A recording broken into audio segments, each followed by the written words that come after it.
Beloved Saints, today's 5-minute message of redemptive history is about Josiah of the second period in the genealogy of Jesus Christ, Part 3, from the 4th book of Redemptive History series, God's Profound and Mysterious Providence.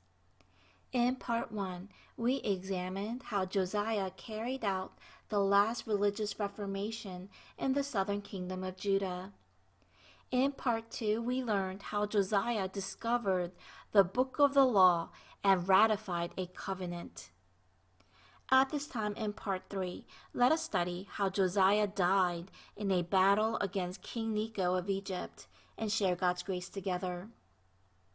Josiah's reign lasted just prior to the destruction of the Assyrian Empire, who had destroyed the northern kingdom of Israel. The destruction of the Assyrian Empire happened in 608 BC by the Neo-Babylonian Empire. At this time, Egypt intended to battle Babylon at Carchemish in order to aid Assyria and prevent Babylon's southern expansion. Necho, king of Egypt, had to pass through the Palestine region in order to get to Carchemish.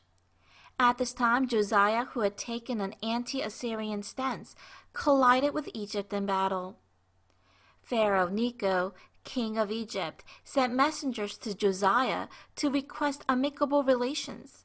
He clearly stated his position that the enemy he is coming up to battle is not King Josiah. 2 Chronicles 35 verse 21 states, "But Necho sent messengers to him, saying, 'What quarrel is there, king of Judah, between you and me? It is not you I am attacking at this time, but the house with which I am at war.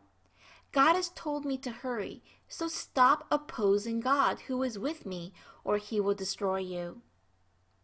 Here, King Necho of Egypt was following God's command, and he had no desire to attack Judah. He only wanted to fight against Babylon. Through the mouth of Necho, God was warning Josiah not to fight the battle. Thus, if Josiah tries to fight against this, it is a great sin of going against God's will. However, Josiah did not understand that this was from God and insisted on the battle. And he was adamant on making war. So, Josiah disguised himself to fight in the battle, where he was shot with an arrow and suffered a severe injury. He eventually died upon arriving at Jerusalem.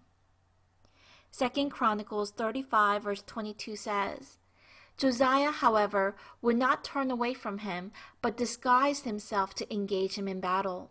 He would not listen to what Necho had said at God's command, but went to fight him on the plain of Megiddo." Josiah was only 39 years old when he died. This was an immediate punishment from God for disobeying God's word and foolishly going to war. This also teaches us that even though Josiah disguised himself, such human methods would not help him evade God's judgment. Everyone, when a word is relayed in the name of God, we should listen carefully, even if that word is from the mouth of an enemy. God oversees everything that goes on in this world. Therefore, we must not lose sight of the fact that God can certainly reveal his will even through the mouths of Gentiles. Daniel chapter 4 verse 17 says, "The decision is announced by messengers. The holy ones declare the verdict, so that the living may know that the Most High is sovereign over all kingdoms on earth and gives them to anyone he wishes."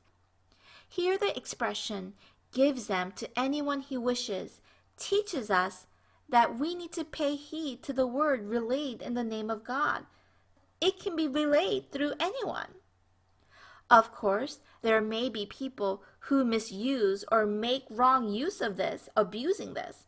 But when we earnestly pray to God, he will give us the power of discernment. Beloved saints, today let us listen carefully to the word relayed in the name of God with a humble heart. Let us earnestly pray and learn of God's clear will.